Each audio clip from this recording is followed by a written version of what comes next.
ఊపిరిపోయేలా ఉంది, ఊరికి రప్పించండి అంటూ కువైట్లో చిక్కుకున్న ఏపీ మహిళ కూటమి ప్రభుత్వాన్ని అభ్యర్థిస్తున్న వీడియో సామాజిక మాధ్యమాల్లో వైరల్గా మారింది. అంబేద్కర్ కోనసీమ జిల్లా మండపేటకు చెందిన పందిరి అమ్ములు 6 నెలల క్రితం ఓ ఏజెంట్ ద్వారా కువైట్లో ఇంటి పని చేసేందుకు వెళ్లారు. బతుకు తెరువు కోసం దూరదేశం వస్తే పరిమితికి మించి పనులు చెబుతూ చిత్రహింసలకు గురిచేస్తున్నారని అమ్ములు వాపోయారు. స్వగ్రామానికి పంపాలని ఏజెంట్ను కోరితే ఓ గదిలో బంధించి 2 లక్షలు చెల్లించాలంటున్నారని ఆవేదన వ్యక్తం చేశారు.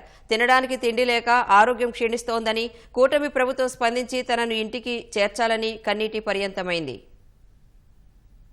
ఇంటికి పంపించలేదు సార్ గారు, నన్ను బాగుంటలేదు, కాళ్ళు నొప్పులు వచ్చేస్తున్నాయి, ఇంకొక ఇంట్లో పెడతానంటున్నారు, పెద్ద అని అంటున్నారు, ఎవరు పెట్టుకుంటలేదు, ఇంటికి పంపిస్తే డబ్బులు కట్టమంటుందండి.